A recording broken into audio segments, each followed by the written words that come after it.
And then hopefully my computer won't crash. It's been crashing hope lately. not. I'll have to warn her of the crashy situation. I'm so excited. Come on, Brett. Come on in. Oh, look at that picture. Super cool. I need a picture like that I on the know. screen when I'm not here. Yeah. I have this like my normal picture is me holding a paintball. I'm like, with like this, like, and like, I always forget that's and I don't even know how to change it. Oh, there she is. Hi. Oh, We were just complimenting your cool picture that you had, like your little screensaver picture, because. Wait, you're muted. We gotta unmute. Oh, we can't hear you. It's okay. Take your time. It's okay.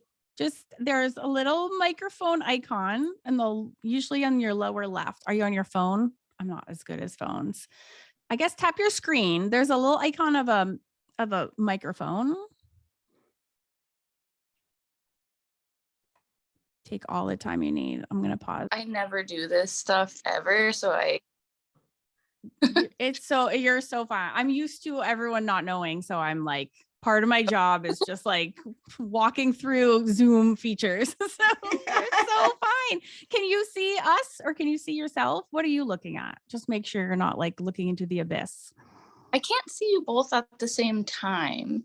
I see you popping in and out.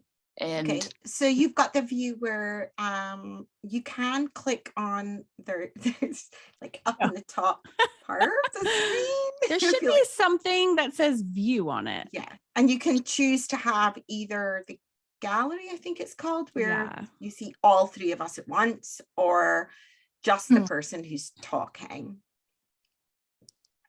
I don't see that. I see something that says participants. And it That's says down at the bottom, yeah. I think. So this is up in the top right hand part of my screen. I think the phone features are a little bit different. Yeah. But that's okay. I mean, is it okay for your end? I want your experience to be okay. Is it okay? I think it's fine. I don't really know any other way, but You're all right. We'll just run You'll with just it. see lots of Karen because she's the one that talks the most, and we have to shut her up. What? I'm offended already. Oh my gosh, so mean. Brett, you're like our first real artist person that we have on, and we are very excited to have you here. Yeah, we're super excited. It's surreal because like I've been listening to your show for a while, and I just wanted to reach out to you guys one day, and I contacted Karen and was like, I really like your show. Are there more coming? So the timing of you reaching out was so wacky because we were just talking about you. It was like the weirdest thing in the whole world. Isn't that how it works? It's like a weird I'd listened to Joe's podcast, the Modern Fairy Sightings one, which is our favorite podcast that we always talk about. And you were a guest on that. And then I saw that you were a guest on another podcast called, is it Myths and Monsters? Myths and Monsters. Yeah. So I listened to that one, and I just said, I think the day before you contacted Karen, I'd said to Karen, have you listened to these podcasts? Because there's an artist called Brett Manning that I follow her Instagram, and she's being interviewed. And then that happened the next day. That was so weird. Actually, what you said was you need to get this book. You sent me a picture of the cover, and she said, do you know that you need to get, she was like, you have to get this book. And I was like, well, of course I already have that book. Like, do you think I didn't have that already? And then I was like, it's about fairies. It has super cool art in it. Like, of course I have it. And then the next day you reached out to me and were like, hello, are you doing your podcast? I'm like, okay, that is so weird. So I'm just amazed that Ginger listens to our podcast. Oh, you cut out for a second. What were you saying? You said you're just surprised more than just Ginger listens to our podcast. Yeah, I'm amazed that somebody other than Ginger listens. Man, you guys don't give me credit. Your show is really fun. I like joke about it on the show that like you have one listener, but there's so many other people who listen and enjoy.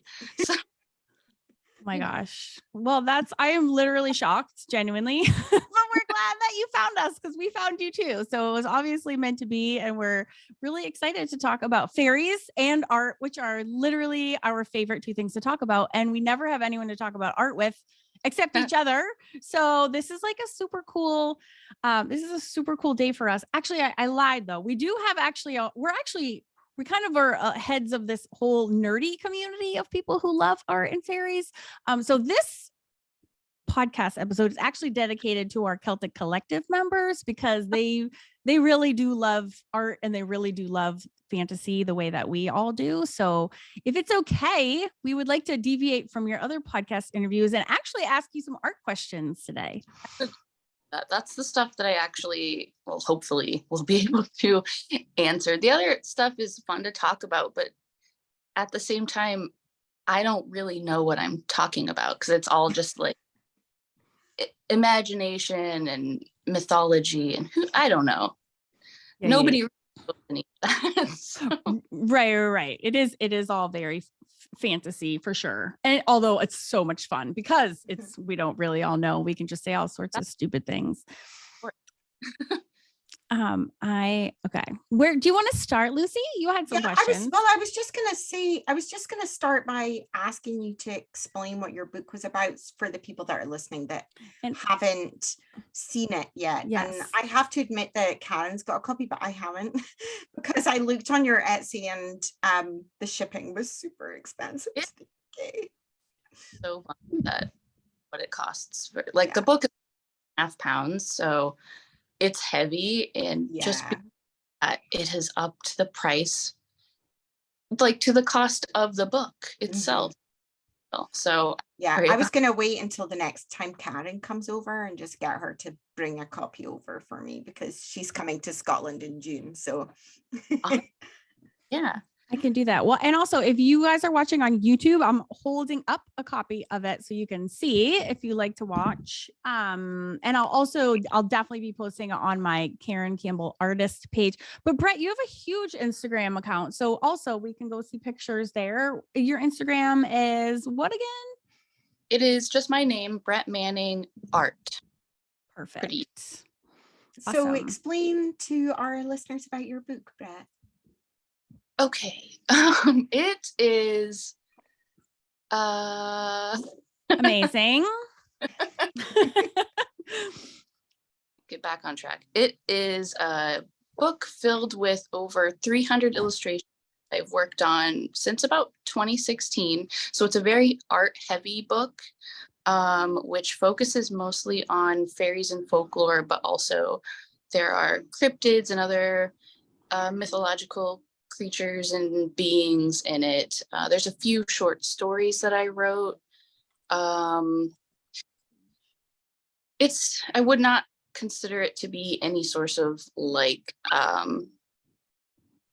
I don't know, official intellectual fairy knowledge. It's all very much for fun and fantasy and it's things that came to me in dreams, as weird as that sounds. I have to let my cat out of my art room. I'm so sorry. Oh no, go ahead. That's like the story of our lives. You go right ahead. We'll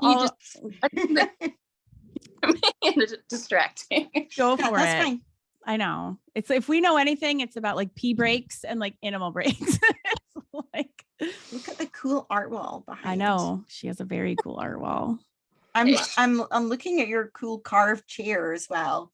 In fact, I was having a look on your Instagram and being very jealous of like the cool interior decor that you had in your house.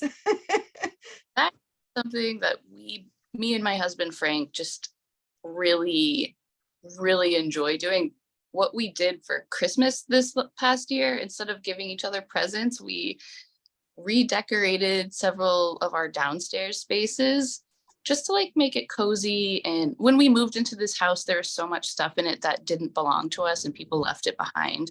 So we got rid of so much things that just weren't ours, and we finally were able to personalize it, and it feels nice and cozy because it's officially our space now.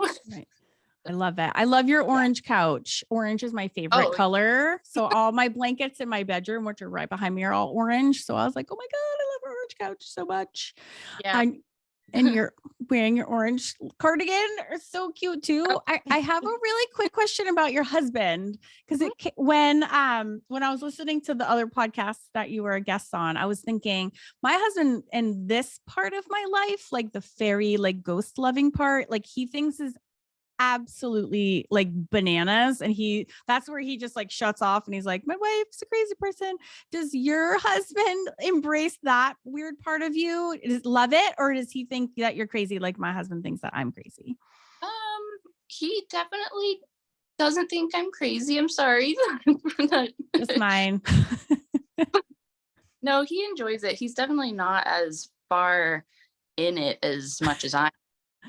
But, he thinks that, he's of the mindset that like people definitely don't know everything. People have a lot of audacity and there's far more to the world than anybody could ever know. So just that mindset, I think, is really important. So we're both what I would say are like very optimistic skeptics, but not cynics. Mm-hmm. There's a difference to us between a skeptic and a cynic. Mm-hmm. So I think you're absolutely right. Yeah, that's a great way to define it as well. Yeah. Because none of us know, nobody Right. knows. So how can anyone say with any certainty, oh, Right. this is what it is? Because nobody knows. That's the great mystery of living. Yeah. Well, I like mystery. That just adds like be terrified of it, or you can choose to be completely obsessed with it, and like imagination can just take hold. And I don't know, I would much prefer to go that route and have fun with it. Yeah. So me too, all day long. Plus, so when it plus came to your images, this is what Karen and I were talking about before you came on. Like you said that a lot of them came in dreams. Yes. Surprising.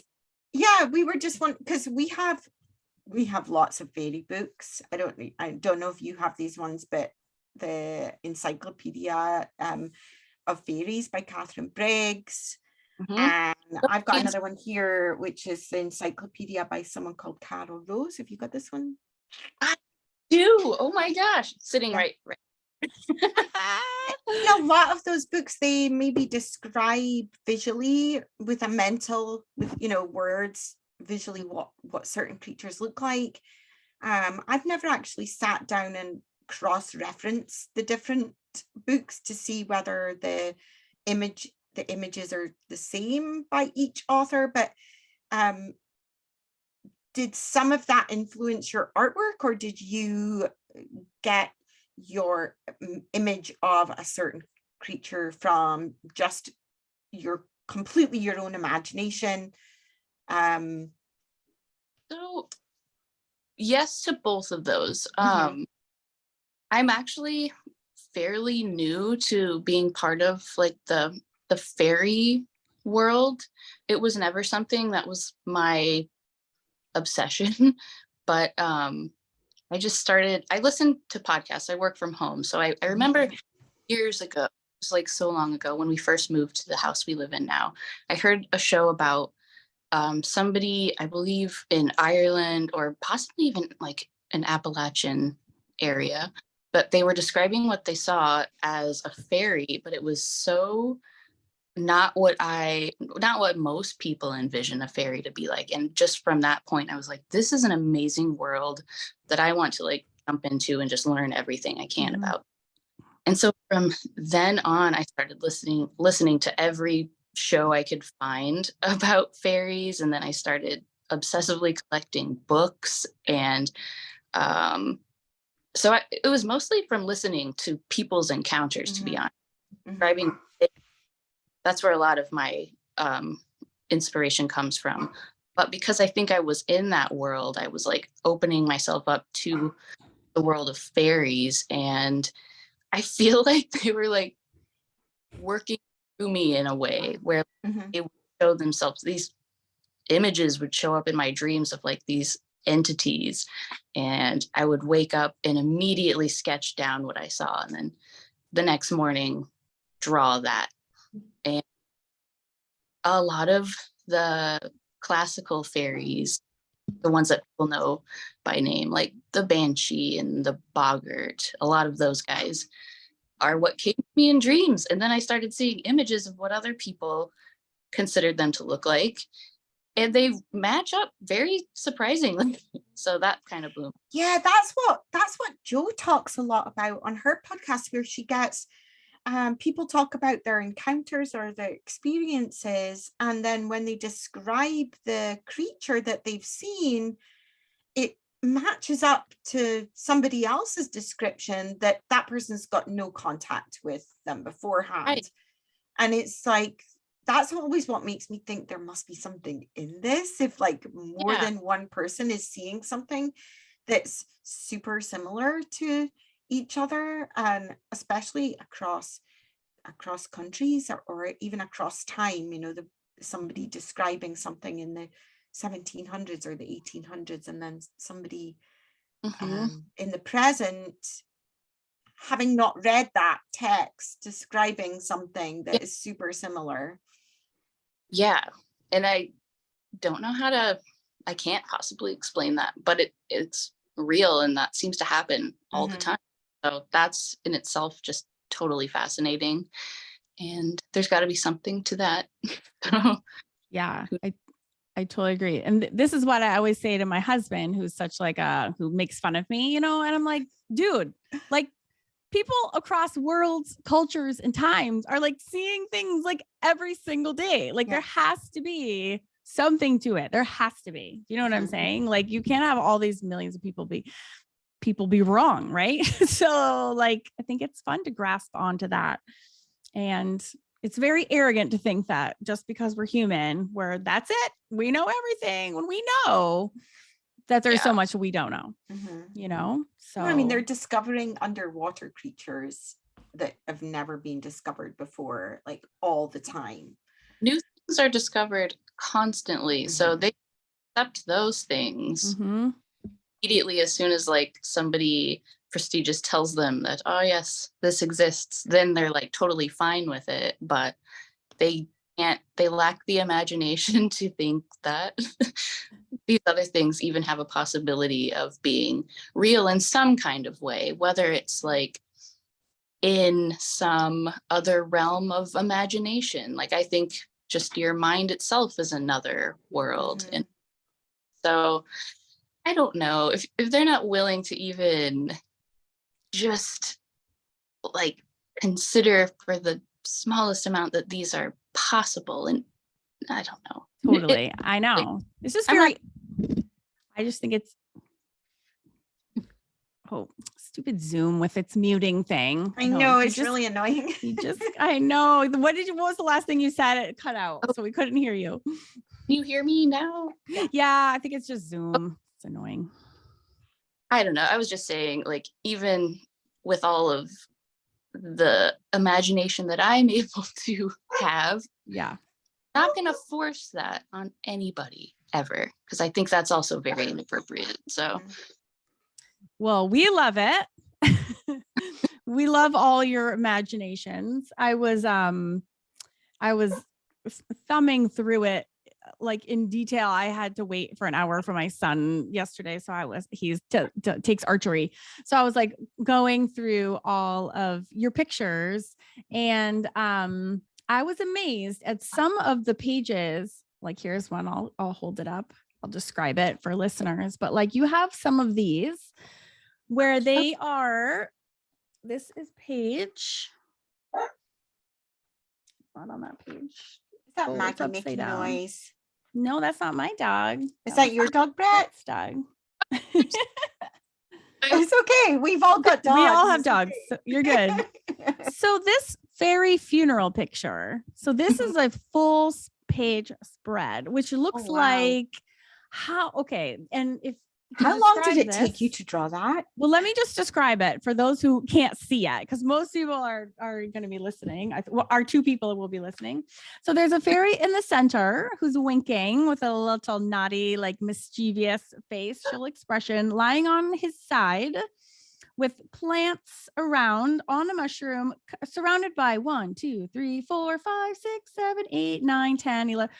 Oh, like 15. You sound like Sesame Street there. Like 15 super cool looking creatures of the other world with a full, I mean, it's every square millimeter of the page is filled. How long does it take you to make like that one? Is that days? Is it weeks? Is it months? I mean, it looks forever. I never time myself, so I'm not sure. I can still hear my dog. I'm so sorry. It's okay. So fine. We love dogs on this podcast. I just knew it was going to be like chaos because my husband's going to be like leaving and coming back and dog hear him. Gosh. But that piece probably, if I had to guess, I worked on that for about a month, maybe a couple hours a day. Okay. So maybe not every single day of the week though, but. Do you have more than one project going, or it's like when you're working on that one, you're just working on that one, or do you doing like various things? I have a ton of things all over the place. Okay. Is that just, no, a lot of your drawings, not all of them. I can see there's some watercolor over a bunch of them. Is that what do you use? Do you use a quill? Do you use pen? What do you use? Okay. So my favorite thing that I use is I use micron pens. Yeah, they're good pens. I've ordered the 003, so the tiniest ones. Oh my gosh. So how big is that? How big is that drawing then? It must be kind of small. That drawing is 11 by 14 inches.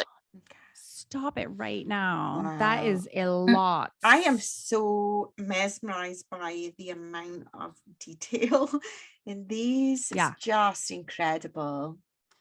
That's a lot of cross hatching, my friends. Yeah. And you thought that I was a little bit obsessive, Karen. Karen's always making fun of me because I do mostly gouache, but I've got like tiny little brushes and I do all the little fur strokes in something with these tiny little brushes. And she's always making fun of me for being like Lucy and her like obsessive brush. I'm like, done, one and done. I don't have time for none of that stuff. But like, I'm looking at this spread. This is like a Sasquatchy with a snake and these two amazing creatures. I mean, I can't, with those tiny little, for those who don't know what a micron pen is, it's like a 03 is like the size of like 2 human hairs put together. No, in my head, that's how I feel how small it is. But I mean, this is the levels of the value and how dark you get. I mean, you must just get lost in there, like in the best way, I imagine. Really enjoy it. Like that's just what I do. So yeah, I'll just sit and listen to music or podcasts or something. And yeah, it's an obsessive thing. But I know it's almost like a form of meditation, or isn't it? Mindfulness, I guess, I don't know if that's the right word, but it really calms you down doing something that. Yeah. It's don't worry about it, your dog. Really, like, what really kind of dog have you got? What's your dog? What kind of dog have you got? What's your dog's name? Tell us about your dog. Sorry to diverge. Her name is Fern, and we call her a schlab, but we're just dorks. She's a Schnauzer Lab mix, so she's all black and wiry, and kind of looks like a very miniature Irish wolfhound, but all black. Oh, cute. So this is the time of day when like everything is coming. This is like when the mailman comes. Other services show up because I'm always having stuff delivered. We live in the middle of nowhere, so I'm so sorry. No, don't worry about it. I'm always like, I live in a zoo with my 3 cats and my dog and my kids, and it's always crazy. So Don't even worry about it for 1 second. Whereas my dog's like a dead weight Yes. behind me. I'm jealous. I know. Did you go to Brett, did you go to art school? I went to school for fashion design, actually. Really? Yeah. Did? That's so cool. Whereabouts? What school? Gosh, it's embarrassing and terrible. The school is actually, I probably don't even legally have any kind of degree because the school turned out to be one of those scam schools. Oh, I really? don't know any better because my dad was out of the picture. My mom didn't go to college. So when I got accepted, my mom was just like, heck yeah. We didn't know what we were doing. So it was her navigating this blindly. And I went to this school, and it was called the Illinois Institute of Art, not the Art Institute. They're different, but I feel like that was part of them tricking people, to be honest. Oh. Yeah, like you get fake like knockoff companies where they change the logo just slightly so people get confused. Yeah. I just didn't know any better. I was like 17 when I learned about them. I was a child. So I feel like they just totally took advantage of people like me. So That sucks. I had some good teachers because they were like actual teachers who were also sucked into teaching these programs. So we were all kind of victims of this. And I was just gonna say they might have scammed you, but you obviously learned things because, and you're doing great. So yeah, it's not harmed. It was part of the path that led you to where you are now and making some of the creations. Yeah. Did you? I love fashion illustration. Do you have any illustrations from your school days? I do actually. As we were cleaning out, I was just talking about how we cleaned the downstairs houses and downstairs rooms in the house and gave them makeovers for Christmas. We were sorting through all of our books, and I found some old sketchbooks and I found some old projects. They're so cringy, but this was in like 2006 or 7. And I have to say, like, I don't know if you've heard of this aesthetic called like cottage core. Yeah. Now I was like doing that in 2006 and 7. Yeah, I feel like I was wearing cottagecore in the mid 90s. I was rocking that shit in the mid 90s. That's nothing new. To look it up because I'm too dumb and I don't know what that is. is. You wear kind of almost like Little House on the Prairie, like Victorian-y dresses, but in a sort of layered kind of linen. Like I might be walking with a sheep in a pasture, live in a cottage with a thatched roof kind of thing. I still kind of like that look, actually. I just don't wear it anymore because I'm a slob and I live in leggings. Yeah, I do love I wear a lot of those, but when I saw do you remember there was I think it was this at the start of COVID, or maybe during that first year, and there was some American big chain store, was it Walmart or something like that was selling these cottagecore style dresses, and people had there was some post going around social media where it was like, what the fuck do people think we're living in? We're not in part of what's that TV show with Little House on the Prairie Tale or whatever, where it was like the these flowery prairie dresses, and I just remember thinking, I kind of like that, actually. I think I would buy them if I saw them. Everyone was slagging them off, and then somebody had done a photo shoot. There was like a photo shoot where it got all these people with like wearing them in like standing outside barns with like pitchforks, but they had some guys in the dresses as well. So there was like guys with beards in these like cottagecore dresses. At me. And I remember thinking like those would be fun to have a spooky photo shoot in. They were like definitely like culty Amish goth. That's what I would call it. I don't know how I've gone my whole life without even hearing that word before. So when I just Googled it, it was like, who started the cottagecore aesthetic? And it says the cottagecore dates Brett back. Manning, 2006. No, and this is so funny. No, it says it dates back to 2,300 years ago with the ancient Greek countries. So I'm like, what?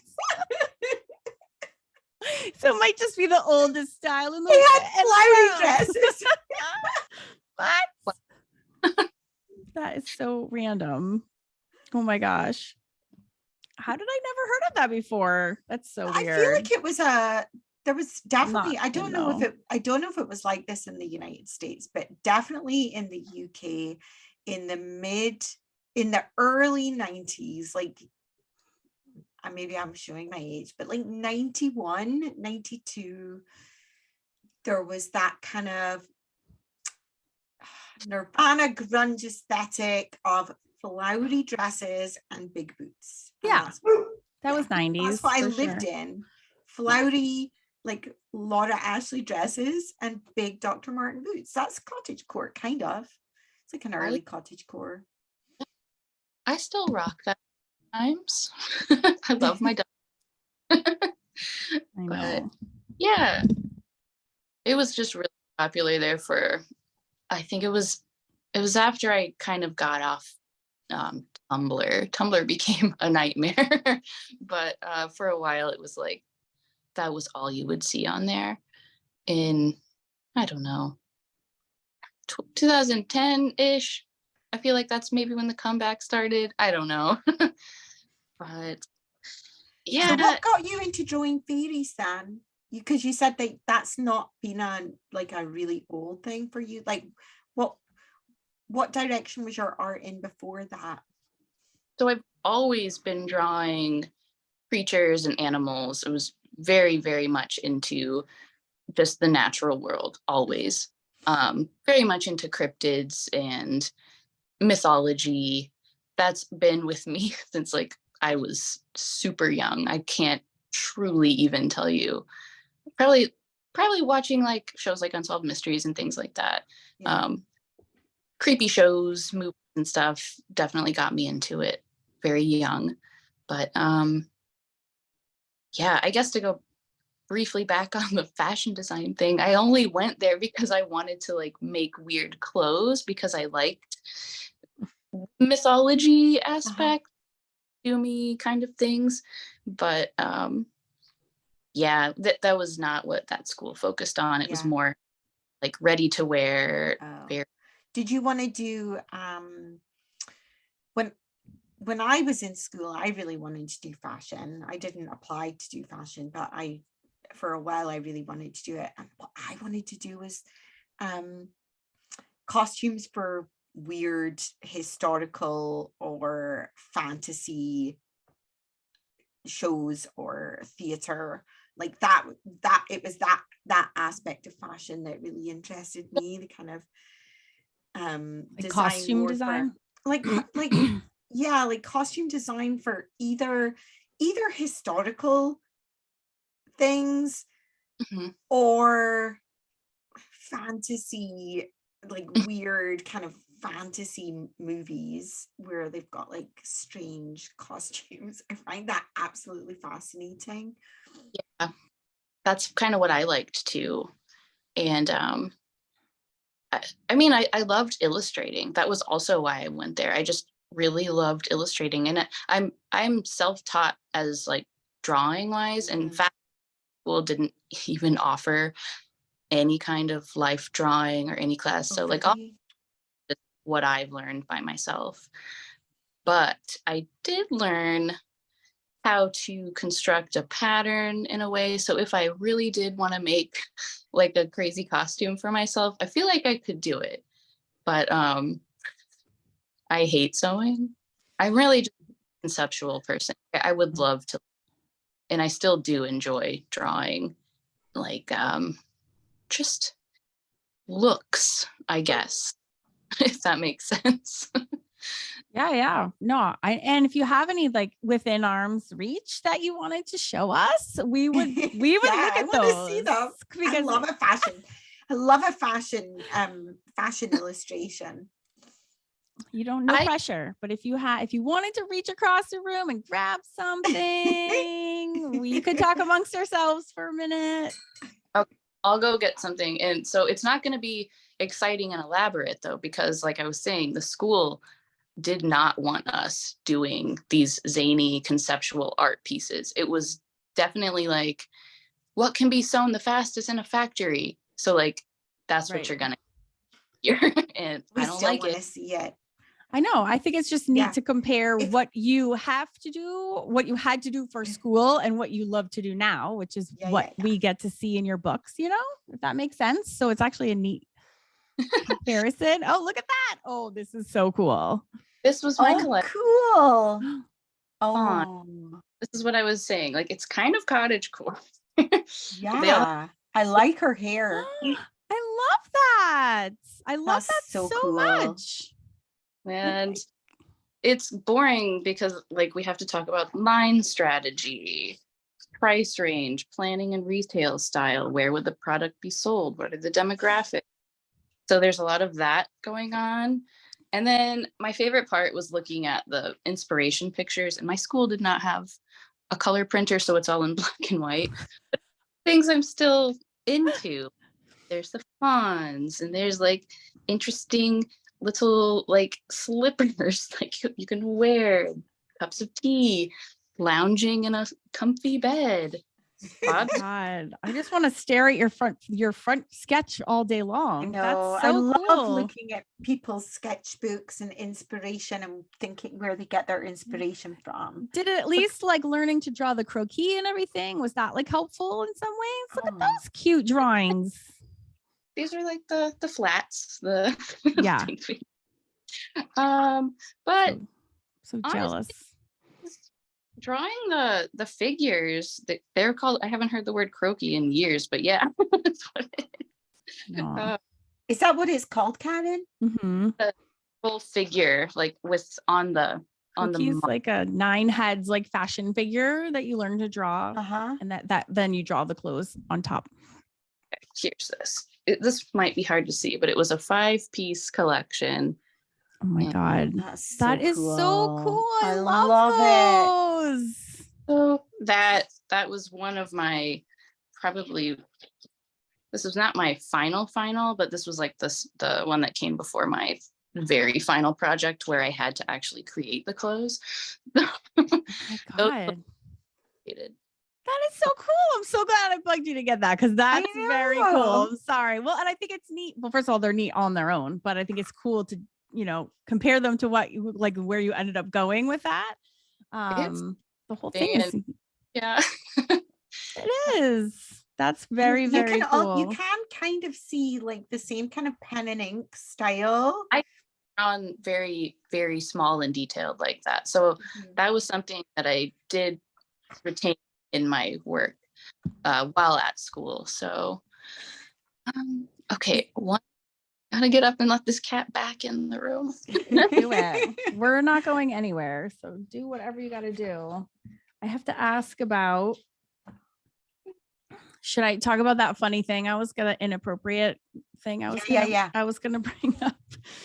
Oh. All right. So when I was flipping, Karen's got something inappropriate she wants to ask you. No, it's not about you personally. We would never do that to you. She only does that to me.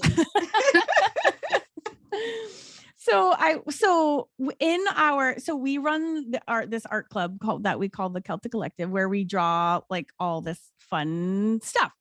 And every month we have a theme, and this month's theme, actually it's for March, our theme is the Unseelie court fairies.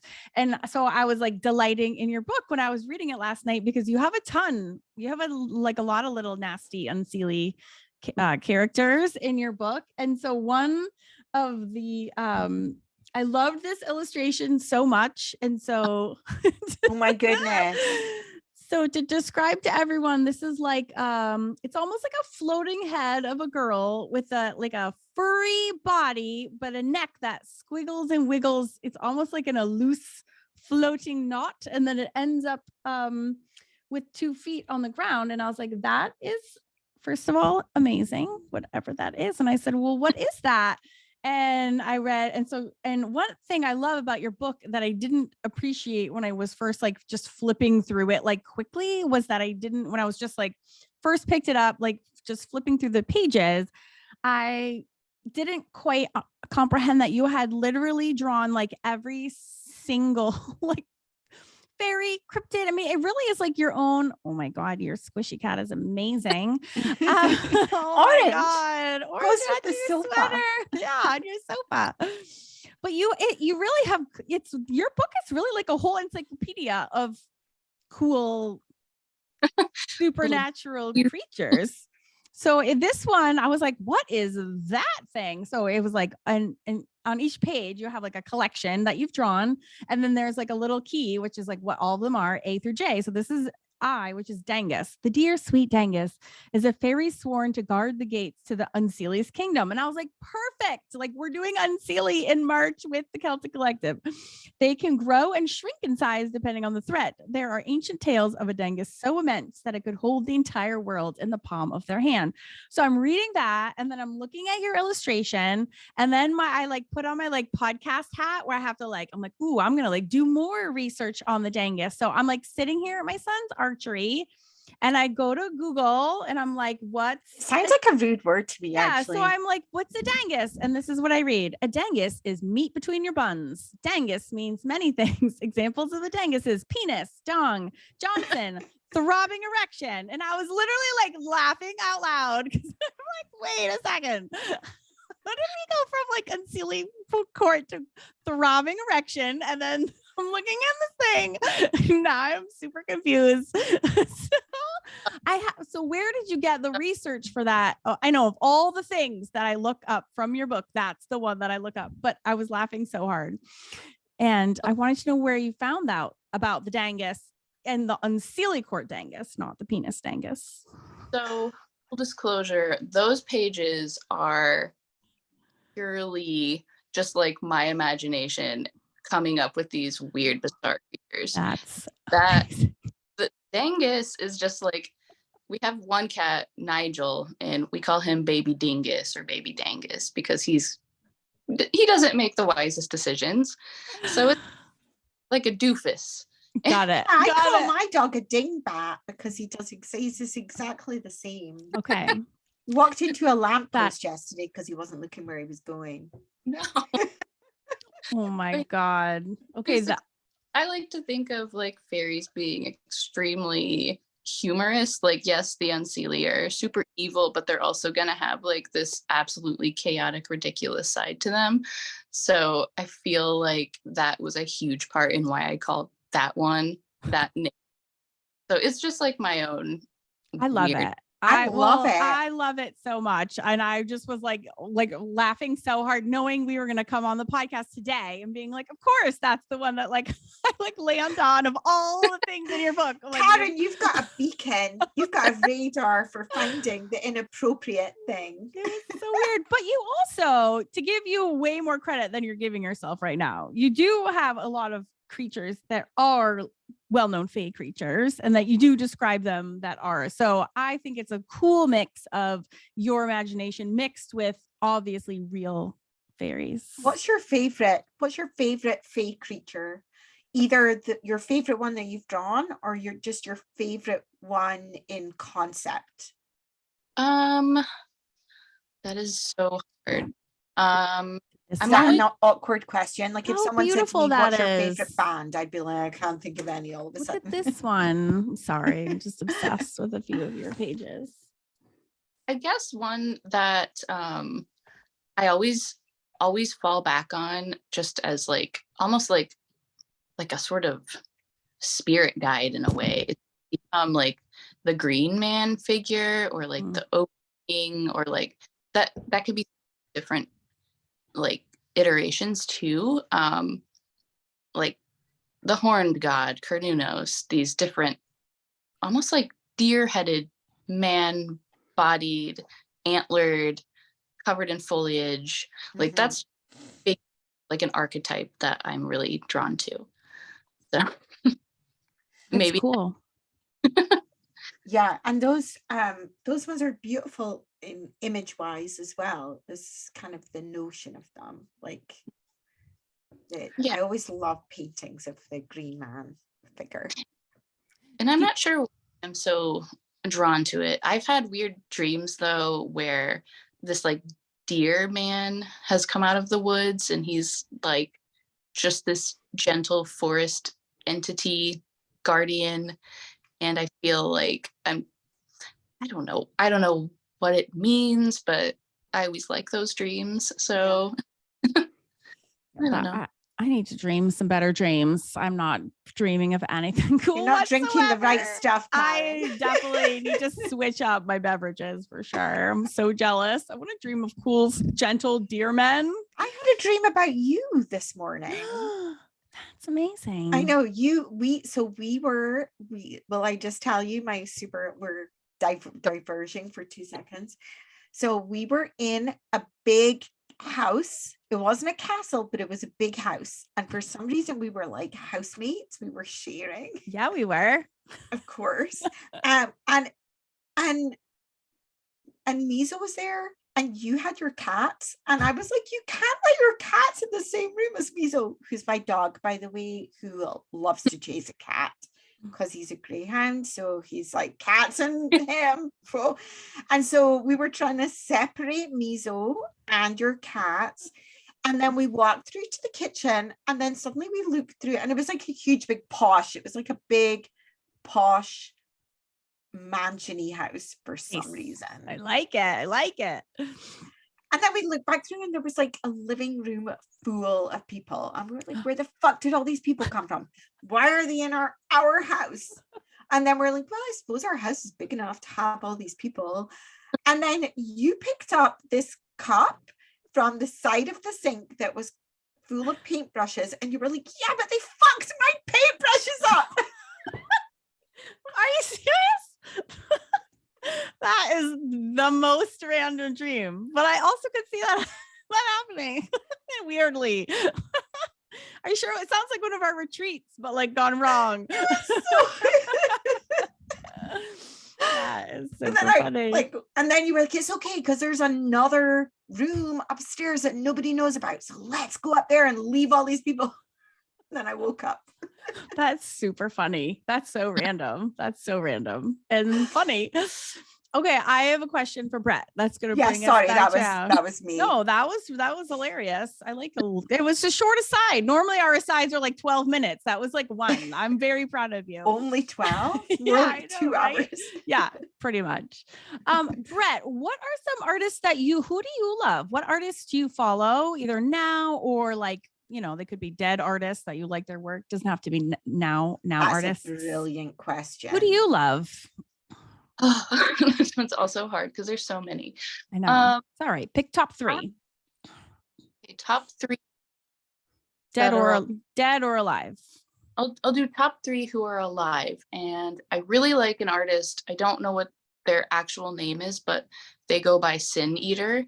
They're really. Ooh, I'm gonna write that down. I'm gonna look up right now. Is that Instagram, Sin Eater? Yeah. So his work is really cool. I really like Poison Apple Print Shop. She awesome screen prints and drawings and things. And Iris Compete. It looks like Iris. Yes. Yes. I've got her book. I love her stuff. I think I do too. I definitely know who that is. Yeah, she did the Fairies of the Fault Lines book. Yeah. Yes. Poison Eater. Okay. Sin Eater. What is it? Sin Eater and Poison Print Shop. I just looked up Poison Eater. That's a mix up of 2 of them. Okay, wait. I have to go back. I've written that down. I'm going to check them out because apart from Iris, how do you say her surname? Is it Compiet or Compete? I've heard people talk about her on other podcasts and they've said compete, but I could not tell you. Yeah. But and I love her stuff, but I've not heard of the other 2, so I'm definitely gonna check them out. It's a good choice. Those are good choices. Your Instagram, you have a ton of followers, Brett. Do you love Instagram? Is that your favorite platform? Do I love it now? It's going downhill. It's all reels, and it's just very annoying for me because all I want to see is like my friend's art, truly. Mm-hmm. Yeah. But I used to really like it years ago when that's what it was. Now I still use it because I need to. It's linked to all of my online stores and things. So it's like out of necessity now that I use it. And I'll just like, I used to just post tons of art, and now I just sometimes will post ridiculous things because I don't care anymore. Yeah, Well, I feel like the algorithm, the reach is really, really like the last couple of times I've got nothing compared to your following, but the last couple of times I've posted it's been like tumbleweed. It's been like, 3 people have liked it, or it's just ridiculous. It's so bad. I think you're right. Everyone is being pushed into producing reels all the time, which is, And I'm not gonna do that because that almost like devalues like the actual work that I put in. I'm not just gonna little flashy moving image just to catch somebody's attention.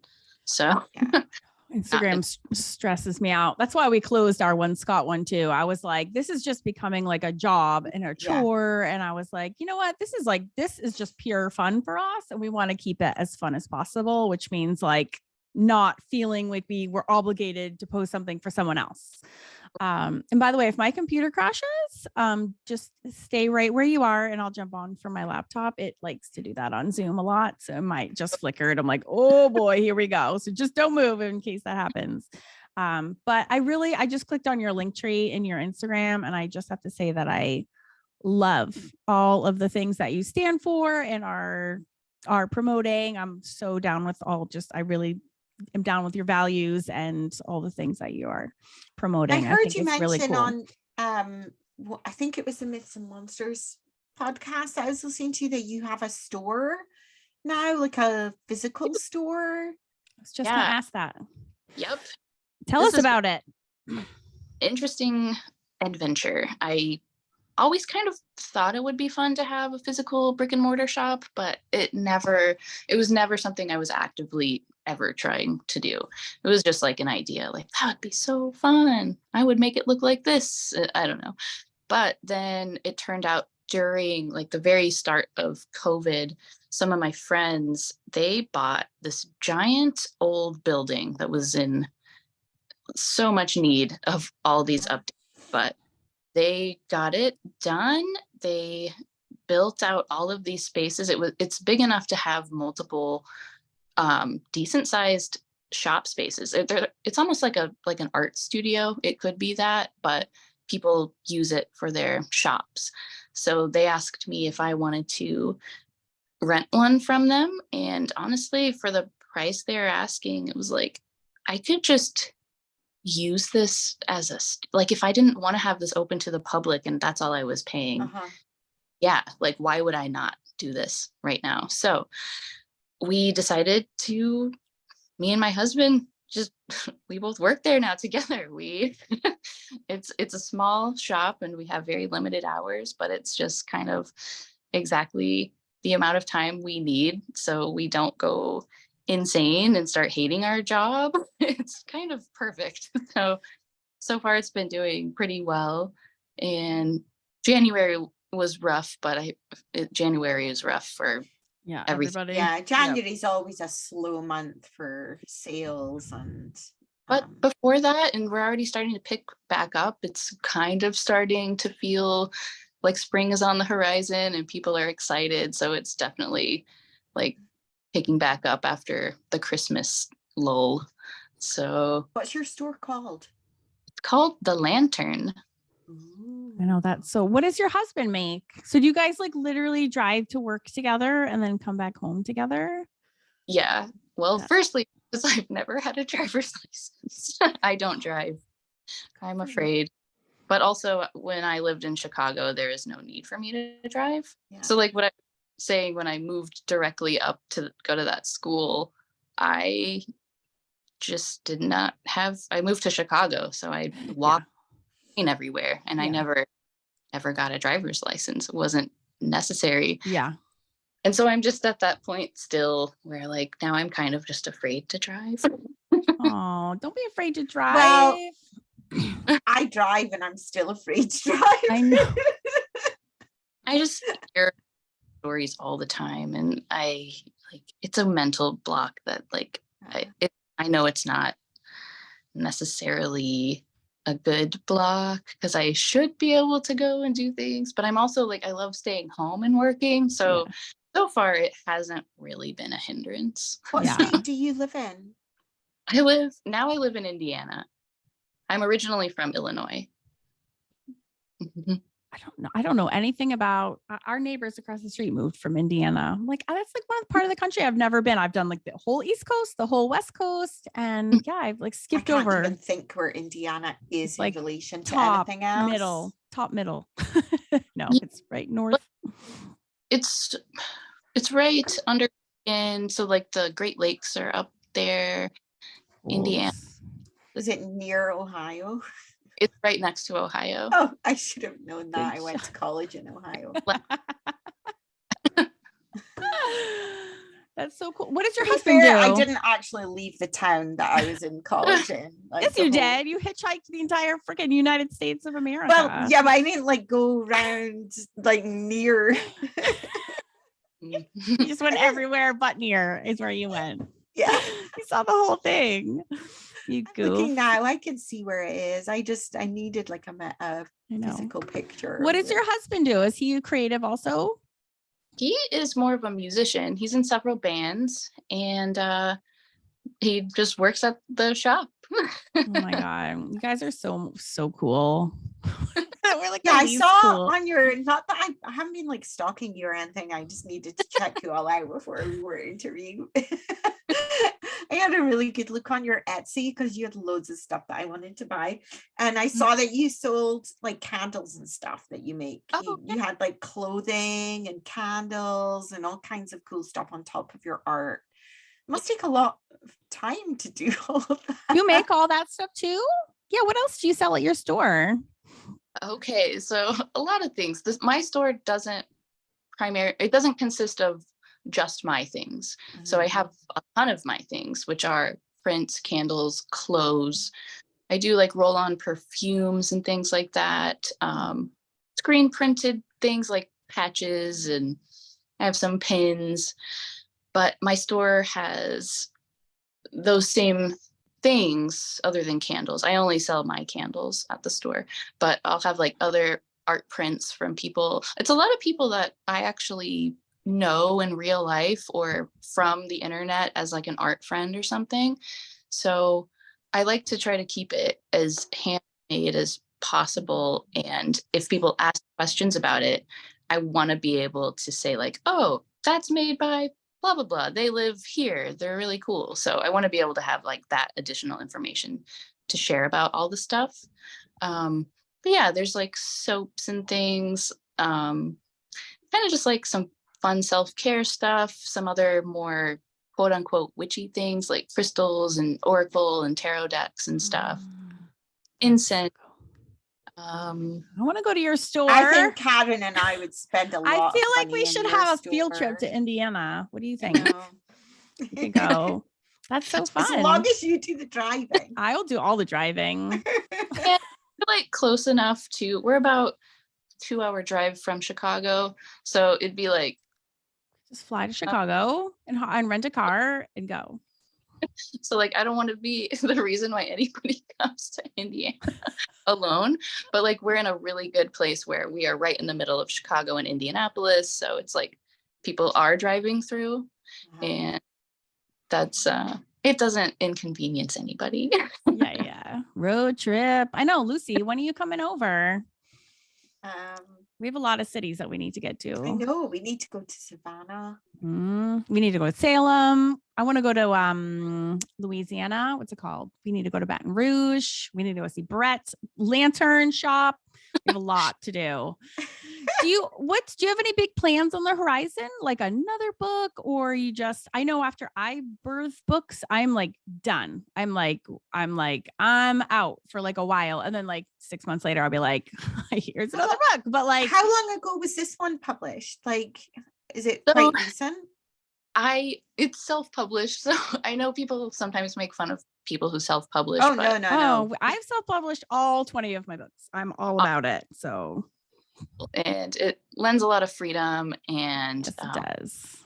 amazing. So that's what I did. And I also used to make zines all the time. So it's like in this vein, it's like that whole community of zine making. Yeah. But this book I published in 2020. So last year, it came out officially in, I think I started shipping them in July or August 2022. I think that's when I got mine. I got mine like one of our Celtic Collective students was like, you should get this book. And I'm like, I'm on it. And I ordered it like immediately. So good job. We're gonna I will post definitely on my Instagram, which isn't as big as yours, Brett, but I'll post it wherever I can. But it's bigger than mine. but more importantly, we are going to talk about this with our Celtic Collective members. So we do Zoom calls with them every month. Cool. We'll definitely share books and your links with them, because if anyone's going to want them, it's going to be them for sure. And we do this thing, actually, I was like leaving you these blabbly voice messages on Instagram. Sorry, I just I'm so over texting. I tend to just voice message people because it's faster and easier.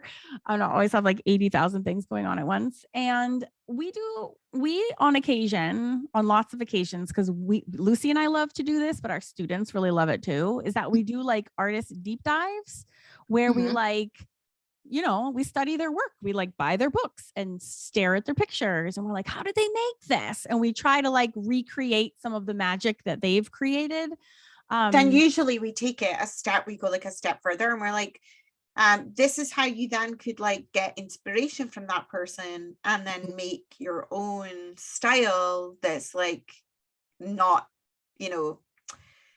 So for example, we looked at Brian Froud one month and his squished fairies, but then I did a lesson where they had to take photos of themselves. In like weird positions, and then draw from their own photos to make themselves into like a squished fairy. So, yes.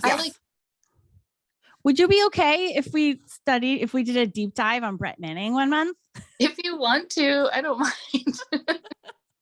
Oh, we'd love it. We would love it, but we want to get your permission in case you're like, what are they doing? Why are these people like, but we do it intentionally to educate like about art, but then, and to draw inspiration, but also to share with our community, like, oh my gosh, you have to check out this artist. They are doing really cool things, and just spread the love that way as well. So with your permission, we would love to maybe do a deep dive on your coolness. Are you going to do a dangleberry? I want to do a dangle dingus. It's a dangle. Actually, I'm obsessed with one of these. I took a picture of it last night because I didn't want to lose it. I love this drawing so much. Come on, phone.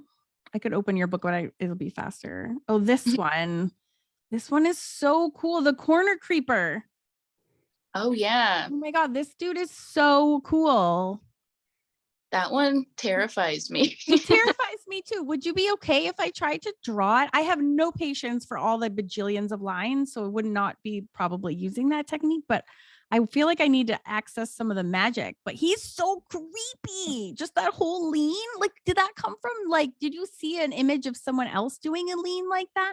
Did you need to look at a reference? Because I definitely would have had to look at a human to draw, even if I had the end creepy in my head, I probably would have to reference like a human in that position. So I would even know how to draw it. Do you know what I'm saying? Right. So that one, what did I do have, different references that I use. I'll take pictures and stuff myself. Yeah. Remember what I did was saying to Karen earlier that some of the images because she was flicking through the book with me so I could see some of it, and some of them definitely look a little bit like you. Yeah, that always comes through, even if it's not supposed to be explicitly me. Some of them definitely are inspired by they're almost like diary self-portraits. admit. But A lot of artists do that subconsciously Yeah. without even realizing that we're doing it. Yeah. We tap into ourselves. Look at this one. Look at this swamp. The swamp Oh. witch. Those teeth are so scary. so that one was specifically inspired by a story that I heard on a show called Into the Fray, which is like a podcast. And I Yeah. couldn't, I've heard that. but it was so scary, like so scary. Somebody said that they saw like, Do you ever had sorry, carry on. I interrupted you. I was just gonna say that creature was interesting because two people witnessed it, but somebody saw like a cute animal, like a muskrat or an otter swimming in the water, and the other person was freaking out because they saw that entity that was like posing as the muskrat was a glamour, and it was like a child to come into the water. And so that one freaked me out so much, so I had to draw it. Yeah, that one is so freaky. The way you have the interlocking, like long teeth. Oh, it's super scary. It's like weird too, because some of your images are almost cute and like childlike, mashed with like horror. That one is. Yeah, I was gonna say, have you ever had like sleep paralysis or anything like that? I have had sleep paralysis that I can very vividly remember 2 times. One time when I was about 11, and that one was really weird because something physical happened where I was laying on my bed and I could like kind of kick and squirm, and then my blanket was literally pulled off my body by like so like I saw this happen, and like that just happened. I don't know what it was or anything. But the second time I had sleep paralysis, it was not scary in the slightest. And it's always interesting because I can move during these episodes. I sat up in my bed on the second time, which was when I was probably 24 or 25. And it looked like there were fish and eels swimming in the wrinkles of my blanket. And I was just like, oh, I'm in a stream. This is interesting. And I looked up, and in the corner of my room was this very tall figure, so tall that its head was like tilted, like leaning on the ceiling. And it wasn't even scary. He just like looked at me, and I was like, oh, hey. And I think I would have been scared. I would have peed my pants. That's not okay. Like the image of it is like weird and scary to describe. But when the feeling was, there was no malice. It was just, I was calm and nothing had any kind of bad energy to it. So those are the two. That's Taryn. And your voice cut out when you were telling the first story, when you were saying your blanket was pulled off, and it cut off when you said by an invisible entity is what, and then the sound cut out. So just so everyone knows, she said invisible entity. Oh, because I didn't hear that bit. Your voice cut out. Yeah. Yeah. So, and was that scary? And how old were you with that for your first time? I think I was 11. It was around 11. Yeah. And what was your reaction? Did you wake up then at that point? Yeah, that time I was free because the blanket was off of me, and whatever was like pressing down was gone. And so I just ran up and ran to my mom's room. Now, did she take you seriously when you were like, I mean, I'm sure you were upset. You were scared shitless. Did she take you seriously, or was she like? She did not make fun of me at all, but she didn't like indulge, I guess, but she believed me. She believed that something happened to me for sure. And then later down the road, I learned that she had also been experiencing weird things. So, in the same house at the same time. Yeah. So do you think it was something in the house then, rather than? I always think that. Sorry, my dog again. I think that because of the weird energy that was happening at that specific time period, which was my parents in the process of getting divorced, there was this buildup of just anxiety and weirdness. And I think that had a huge part in it. So Oh, that's too bad. Yeah, my parents never believed me. I feel like I lived my whole childhood in terror, and they were just like, go to bed, like knock it off, go to bed, knock it off, always.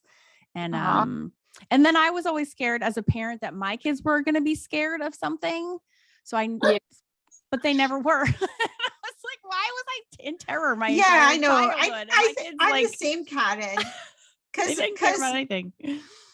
The house that I lived in when I was growing up was definitely, there was something weird in that house. It was actually an old mill. So it had been a part, like a farm building rather than residential. And it had a big mill wheel that had been removed, but there was like a stream below the house and all that kind of weird stuff. And then somebody decided to turn it into a house and then sold it to my parents. So we were the first people to ever live in it. It was a really long, thin house. So each room was just one after the other, like this, like, and so to get from one side to the other, you had to go down this really long corridor, and the lights to switch them on were like, you had to like walk through the dark to go and switch the lights on to get to the bathroom. But there was weird stuff used to happen in there. Like I remember one time a clock that was on the wall like fell off, but it didn't just fall off, it kind of fell horizontally to the other side of the room. Like it was like something had pulled it, and I was like, and yeah, my mom and dad were the same. They're like, forget it. Oh, I used to always get, you've got such an overactive imagination, Lucy. That's what I used to hear all the time. Oh, you're so like arty, not like your scientific brother. You're such an overactive imagination. And then what I get from my son, who's 22, is you've got such an overactive imagination. That's you, no matter how you slice it. I said, do you never think about these kind of things? And he said, no, they don't exist. They're not real. Nope. Like, you never like had weird. Nope. Nothing. Don't know why it happens to you. You just got such an overactive imagination. I know. I'm always like half jealous of people that are that assured that everything is okay. You know, that's how Sean is. But because I'm like freaking out always that there's ghosts, and he's like your son, right? So I feel safer when I'm with him. But then I also feel really bad that I'm like, you're so lame. Like your brain goes nowhere. Like that must be really sad inside that you're, that you have no imagination whatsoever. Because when you're interested in this kind of thing, you're also interested in the artwork that depicts that kind of thing, and movies like, the Dark Crystal and all these like weird like fantasy movies that I feel like you can watch on a different level, because I watch them almost thinking, I wonder if this is actually real, or if this comes from a place of realness, or like the person that thought up the concept of that and what experience it, rather than maybe just watching it. I'm sure my son watches these things and goes, oh, that's a nice story. I know. And I think what I think is interesting too is that, some of these we've touched on a few episodes, the like concept of like other dimensions too, like fairy being like just you, or like time slips, kind of the same thing, where you're like, is there just that like we're just slipping past like another dimension? And for me, it's like, and with physics and like quantum physics and like the fourth dimension, and like, and I think it's funny because Sean, I don't know why he's been in India for 2 weeks. I think I'm actually starting to miss him, and that's why I keep talking about him. He just texted me and he's like, just got on a plane to Delhi. I'm like, okay. So I think it's weird because that's like his favorite kind of show. He loves fantasy and sci-fi, which is weird because he doesn't believe in any of it at the same time, but that's like his favorite genre to read and to watch. So I'm like, how weird is it that like you're willing to be all in as long as it's fiction? And as soon as you say like, but what if that sliver of that is actually based on a sliver of truth? He's like, nope. I think that's such a weird contradiction. Yeah. You know what I mean? You'd think they'd be open more. What do you think boxes? And yes. I feel like it's more natural and normal and just part of part of the natural world to have like a spilling out of all the things. It's not black and white ever. But in the same breath, I feel like those people who think that way are necessary because they also keep me very grounded, which is so we kind of like balance each other in a way. 100%. Yeah. Yeah, 100%. I'd be afraid if Sean wasn't here to ground me. I'd be like so cuckoo down for sure. Even my kids grounded me once though. Weirdly, we stayed at this vacation house we rented an old house in Maine, and Maine is like home to a lot of creepy haunted houses, and our whole family extended, my parents, my brother, sister, all their kids were there. Everyone was there except my husband, and my kids were like 4, 6, and 8. And it was like 95 degrees that summer, which is what, like 36 degrees Celsius, so hot. There was no air conditioning. And we were on the 3rd floor. And I'm telling you, that house is haunted. I was, when you just walk in and you're like, yep, nope. And you just feel it. It like feels bad. I just felt like this negative energy. I was even though that house was stuffed with my entire extended family, I was terrified. I was terrified to shower by myself. I was terrified to sleep. I was terrified for my kids. We're all sleeping together in the same room. Like I was terrified the whole time, and I couldn't say anything to anyone because I was like going to be the crazy person. So I just like sucked it up, but I was terrified like every minute of every day that we were there. And I didn't want my fear to like spread to anyone else. I heard footsteps at like 4:00 in the morning when the whole house was asleep. I could hear like footsteps coming in, and like, but I would look at my sleeping kids that were like dead to the world, and like they grounded me. And I was like, nope, if there was something wrong, like they would also know. So I would look at them, and it kind of like anchored me, am I crazy? So I'm really thankful for the people that are going off and getting caught up. Because if I was with someone like me, we would have like one other person. It was like when we were at the hotel. Yeah, if I'd been there, we would have wound each other up. Like I would just be like a mess.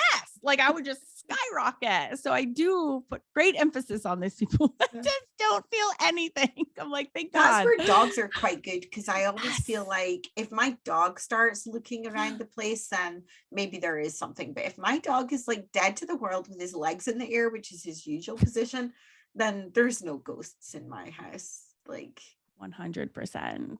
Although 100%. saying that, actually, that's not. Maybe it's a friendly ghost that doesn't bother your dog. Not technically true, because my dog's so lazy that he probably wouldn't even notice if there was a ghost. Jealous of your lazy dog. He'd be like, yep, I'm still sleeping.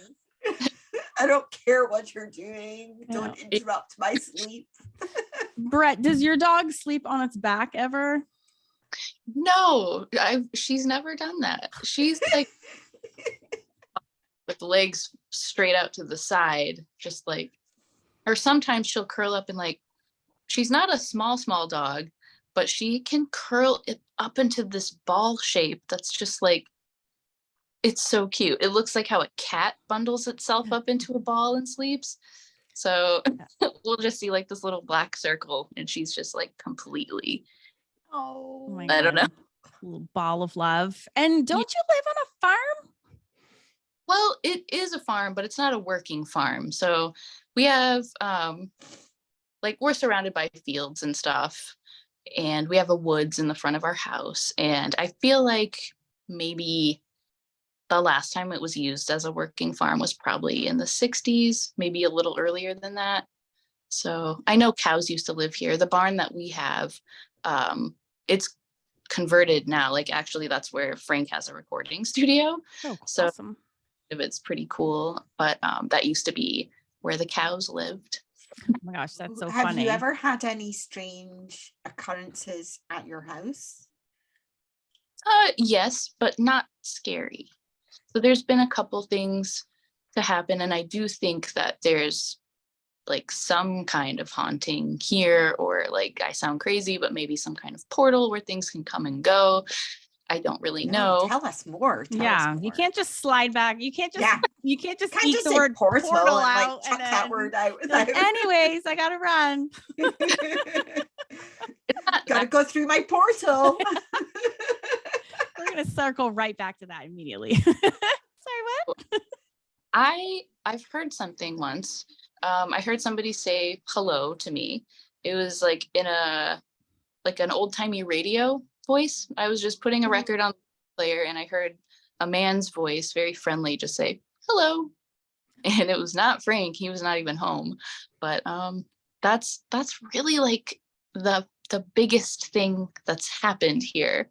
But it's interesting to me because the room that was in, and this is why I think this is possibly a quote unquote portal. The room that happened in used to be one of those rooms, like in the, my house was probably built in 1860. So this was before like people had like go to a funeral home and get embalmed there. People had like the wakes at their houses. So this room, which is now our TV living room, is the room that the coffin or like laid out person used to be hanging out in. And it has its own separate door on the front porch. It has a door that you can close off. So like that room would be enclosed. Really? It's like the dead guy room. Yeah. How many dead people like sat in your room then? Who knows? Probably several. No. Wait, are you serious? Is that like for a fact that's why the setup is like that because of that? He has said that's what I've heard. I can't like say like 100% that's it, but I do know that's the room where the bodies used to be. So and that's the room where the guy said hello through the radio voice. Yeah. So I was on this episode that we last taped actually hasn't been released yet. We haven't published it, but so you'll hear it. I just finished editing it today. Finally, Jesus. We're a bit slow. I'm a bit slow.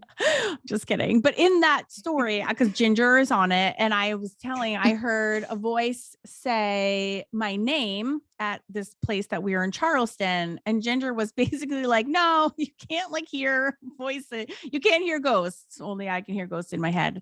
And I can't stop thinking about that because I'm like, no, I heard something. I swear to God. Like, you can't say yes and no to anything is absolutely possible. That's where I stand there. Anything can happen. If you heard something, what I heard was not in my head. It was outside of, like, I thought it was possibly Frank coming in the room. Frank's my husband. And I heard it. Okay. Well, I heard this too. So I believe you 100%. Now you said it sounded like a voice coming through a radio. So did you hear a little bit static, like before and after he said hello for you to, it was almost like someone switched on like a play and then like a play button. It was like total silence. The voice said hello, but the voice's quality was crackly and staticky. And that's so cool. That is so cool, but so scary at the same time. That is. If you think about it, if you hear like hearing footsteps is a common phenomena. We've heard footsteps, Karen and I, in the castle that we do our art retreats in, and that is also a noise. So a ghostly noise, a noise that is, there wasn't actually someone walking along the corridor, but the sound of the footsteps was true. Audible sound that we heard. So I don't see why you couldn't also have an audible sound of a voice of someone saying something. I've never thought of that being something not possible, like it only because I know from experience that it well, I didn't think so too. I agree. When it happened to me, it scared the absolute shit out of me. I mean, that, and you don't have that thing of fear from, you know what I mean? Like, because hearing your voice is like hearing someone say your name is like, you have such a, when you hear it for 46 years, you don't like mistake that for anything else, right? When someone is saying your name to you. So, it's creepy. Super creepy. And what about the woods surrounding your house? Do you feel like there's anything in the woods or any fairy creatures? Honestly, now that you bring it up, some weird stuff has happened in the woods, but like, so none of this, I know I keep saying this, none of it like scares me. It mostly just like makes me so excited. Yeah. I'm like, this is so weird. I'm so glad that this happened. But these, okay, it's kind of a long story, but I'll condense it. So I was watching. No, just tell us the whole story. We don't mind a long story. All right. Okay, first of all, have you heard of the show mini documentary series called Hellier? Yes, but I don't think I've watched it. Is it worth watching? I really personally enjoy it, like, a lot. In fact, it feels like as you're watching it, I don't mean this to be like creepy sounding, but it feels like you're being initiated into something magical. And I'm gonna put it on my list. No, I'm writing it down. But I watched that, and every time, I've watched it twice now, and every time it's part of my late night viewing for however long it takes to finish it. Like, weird things happen in my life. And the last time I watched it, there was, I'm assuming, a storm or a wind. It was windy, or maybe, I don't think it was lightning, but somehow this gigantic tree, like a huge tree, just like cracked and fell over. And the way it fell, it took down 2 other trees with it. So it was like how they fell formed this perfect triangle with them laying on top of each other, if that makes sense. Mm-hmm. Yeah. And kind of like that triple spiral Celtic imagery, like that's what it made me think of. That's how they fell on top of each other. But at the same time, when I went to go out and check it out the next day, I thought that was weird. But right next to it, and this will only make sense after you've watched Hellier, there was a Mylar balloon, and they kept finding things during their investigations. They kept coming across Mylar balloons. And so it was spooky. Okay, I have a Mylar balloon in a wood story. What do you? No, I legit do. Oh wait, that's super fucking creepy that you just said that, of all the things. Yeah, it's really rare. And I live in the middle of nowhere. So, all right, I'm going to tell you my story and you tell me if it resonates with what you've seen, because I'm not familiar with that show. But I was, oh my God, that's so weird. And I have pictures of it. I probably have pictures on my phone that I could see.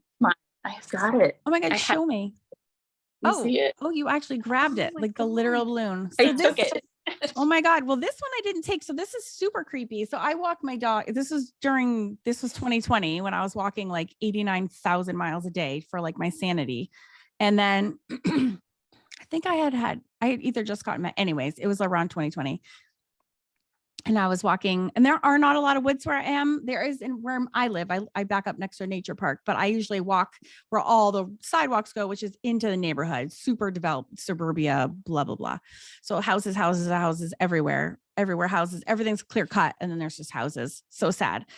But there was this one chunk where there is actually there's a little chunk of woods between all these bajillions of houses. And it was the creepiest thing in the world. There was a single yellow Mylar balloon with a smiley, the smiley face balloons? Fucking smiley face Mylar was just wedged into this crops of trees. And it was, it for some reason terrified me. So it was like embedded, like, because normally you associate with those kids, right? The kids wouldn't have been playing amongst these the kids play in the street and they play ball and they're not in the wood. There wasn't even a place there you would go with people. And there was just this creepy ass Mylar smiley face balloon that was like embedded in the woods. And it scared the shit out of me. I was like taking pictures. Oh no, it rubbed me like the wrong way. It was like looking at me in this creepy way wedged in there. And why would that happen? So anyways.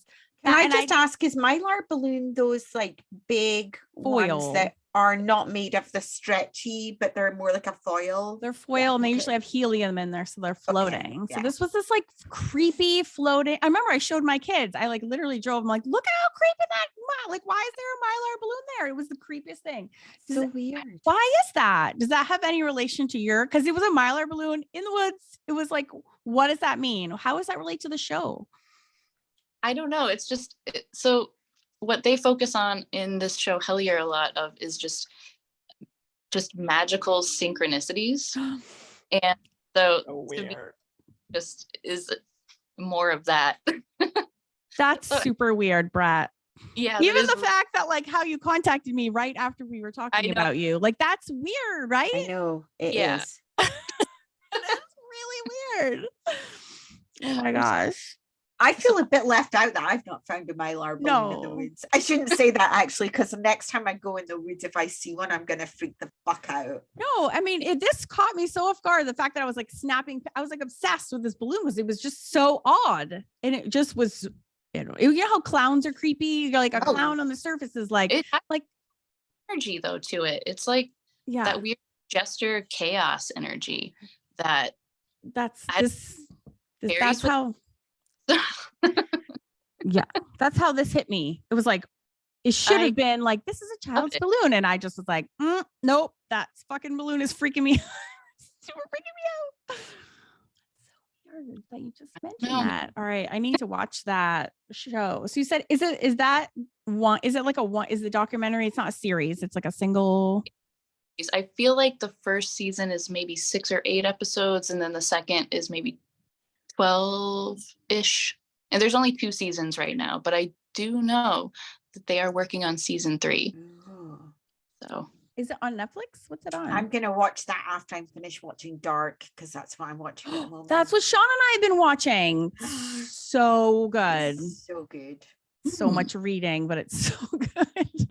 Yeah, I have to admit, I put it on dubbed just because my brain can't cope with reading subtitles anymore. If I like look away for 2 seconds, because I'm always multitasking, I'm like watching TV and then I go, oh, I could do this thing for a lesson, and I like look up an image or right. Oh, what was that actor in? And I look at their Wikipedia to see what else they were in or whatever. And then I realized that actually I've not looked at the screen for 5 minutes.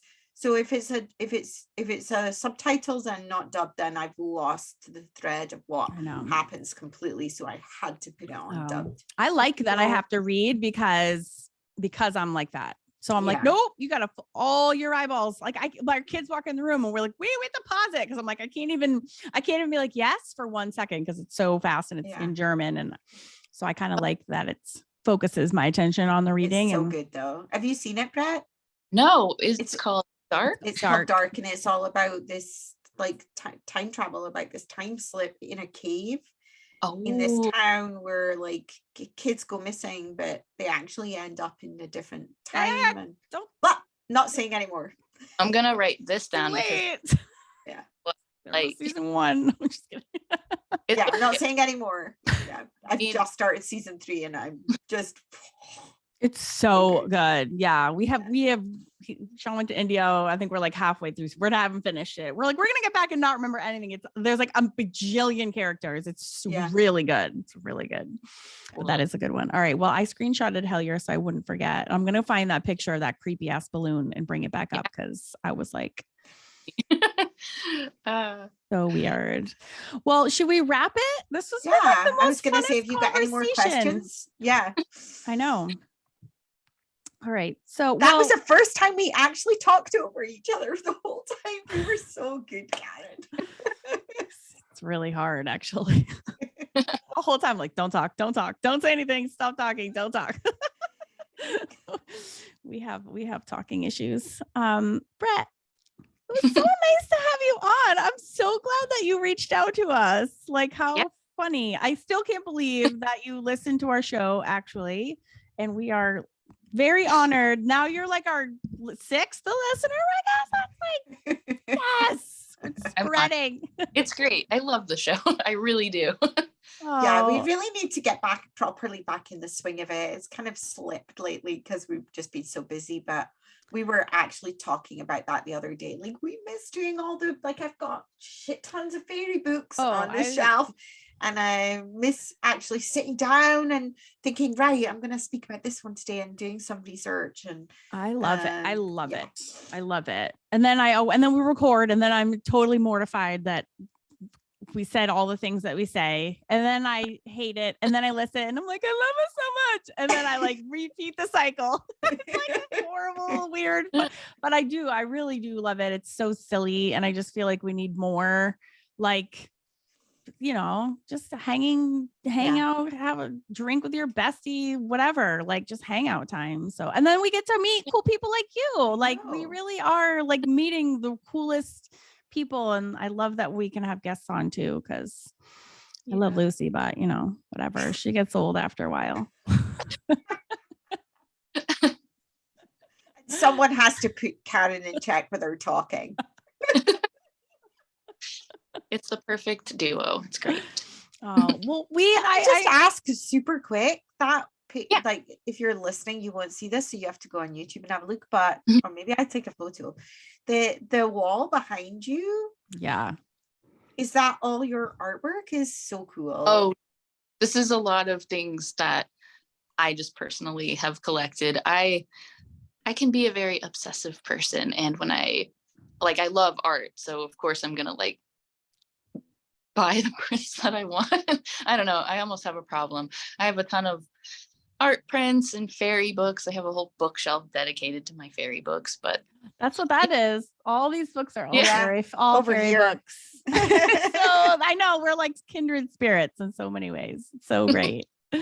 yeah, this is just like the tiniest little snippet of my collection of art. I have a lot of original pieces too. That's become more important to me as I'm getting older and can actually like afford to do it. So I'll like buy originals from people I admire. But this is mostly prints, except this one is mine, and that's an original. So Oh, can I show you before you go? I just framed up. I'll be 2 seconds. Yeah.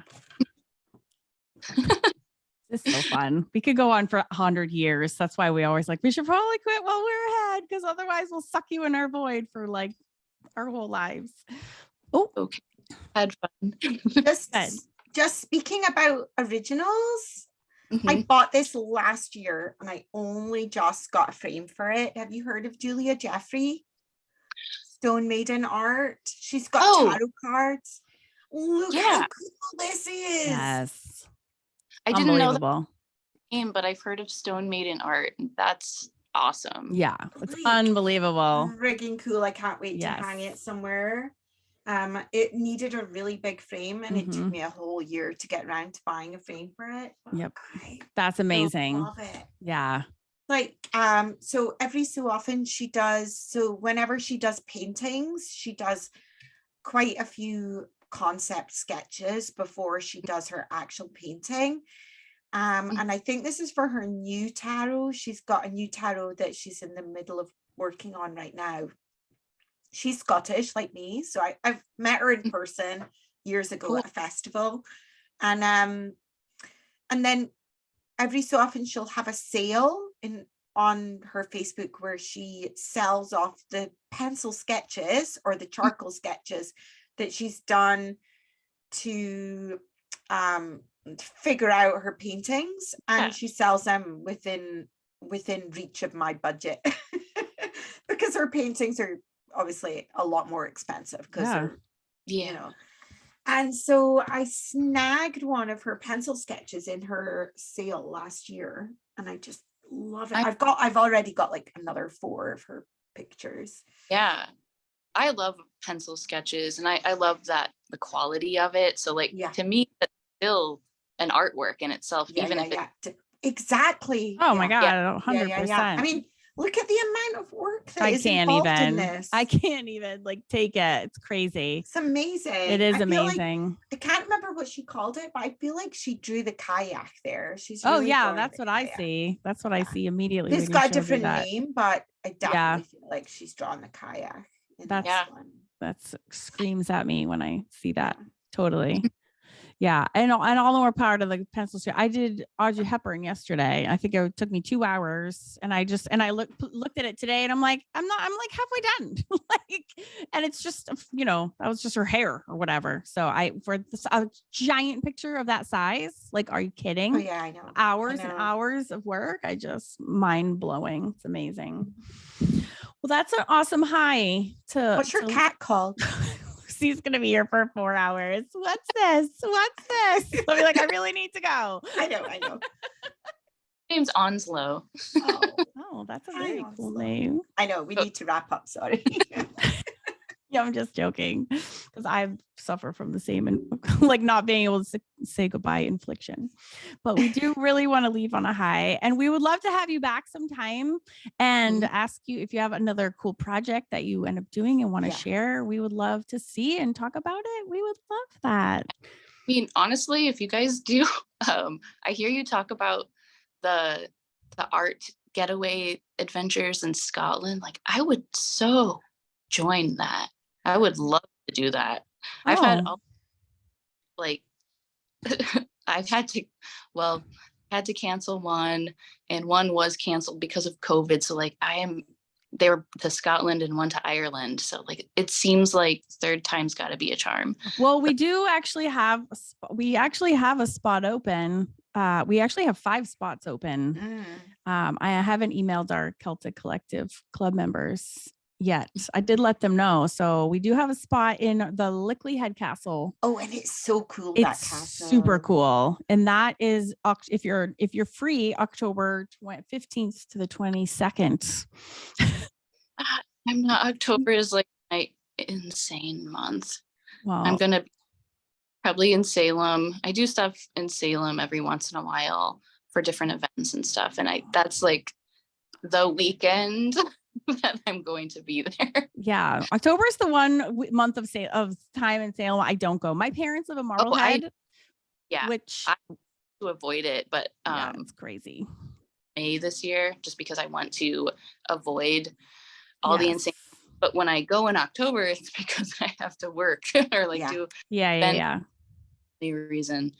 But it is too much. I don't like crowds, and it's crazy.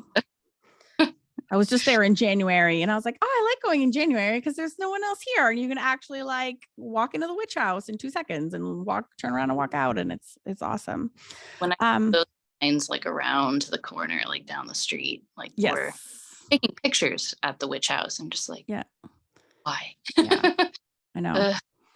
Well, okay. Well, we're doing it every year. So maybe you can join us in I think we're going to try to have it in May of 2024. Because June is actually hot. It's been too hot the last couple times. Believe it or not, it is too hot. So we thought we'd back it up maybe to May. And so pencil it in. Would be so exciting. Because I hear you talk about that and I'm just like, that sounds so fun. It's like stupid amounts of fun. Yeah, it really is. We would love to have you for sure.